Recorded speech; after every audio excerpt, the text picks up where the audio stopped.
1983, une équipe de très pieux scientifiques ont mené une expérience dans une installation secrète. Ces scientifiques ont émis l'hypothèse qu'un humain privé de tous ses sens et de tout moyen de perception de stimuli serait capable de sentir la présence de Dieu.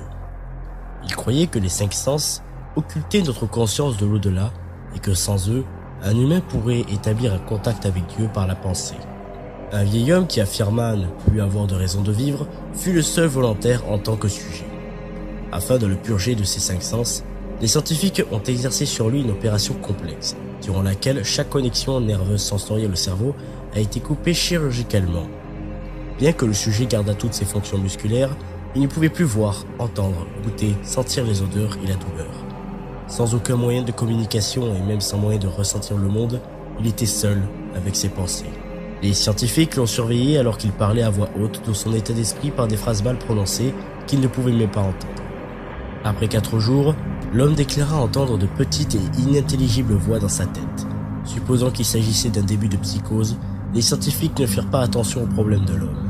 2 jours plus tard, l'homme hurla qu'il pouvait entendre sa femme décédée lui parler, et même qu'il pouvait lui répondre.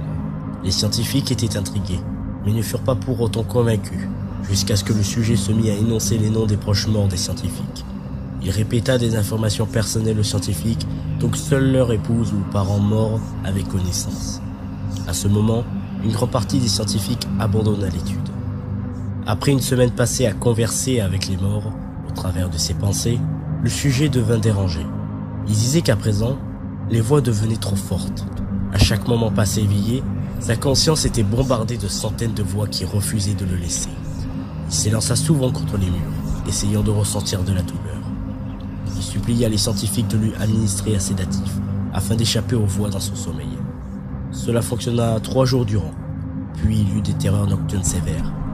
Le sujet dit de façon répétitive qu'il pouvait voir et entendre les morts dans ses rêves.